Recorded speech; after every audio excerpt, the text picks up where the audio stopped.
在地消息来关心，有民众甲车停伫停车场，啊，毋过伊的车门无锁，尾安尼锁有一个小姐走入去伊的车底，落尾全死伫车内。车主即马就告这死者的家属，要求爱赔伊42万。法官是认定讲，发生这款代志，这只车用中古车的方式去卖，价销嘛袂悬，所以即马是判死者的家属爱赔人32万。 行路脚步真无在，穿粉蓝衫的查某人，家己一个人伫咧街路上行，驶入去户外停车场，搁再互人看到时阵，是已经拢无喘气咯。防锁线救起来，查某人倒伫咧汽车后座，因为心因性雄雄死亡，伫车内过身。也过车主到现场来看，讲甲这死者根本都无熟悉。我们那个车子是好好的，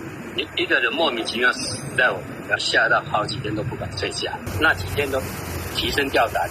车主真生气，拍官司，主张这个轿车变做凶车，提告民事损害赔偿，包含车价减损31万，拖吊费开5000，囡仔车是9500，汽车安全座椅14块，也有精神的慰抚金8万等等，要求赔偿42万6500块。也毋过死者家属讲，车主无甲这车门锁起来，无申请管理的责任，赔偿金无应该遮多。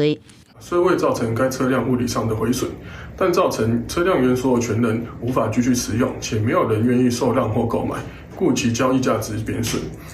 车辆所有权人可就该车辆贬损的部分，向该民众的继承人请求损害赔偿。 根据犯意心理，法官认为确实造成无人敢继续开这台车，民众大部分禁忌也有惊吓，无少人敢去买这台车，交易价小降低，加上车主离开进前有启动这个锁车的功能，也毋过车无电无法度锁起来，认定伊无锁匙，判赔车辆减损、拖吊费加车内物件，总共是32万1000块，总案以外会使上诉。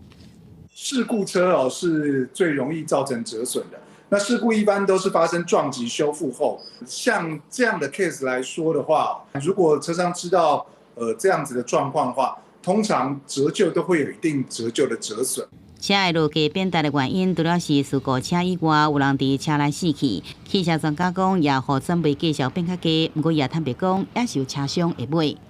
记者综合报道。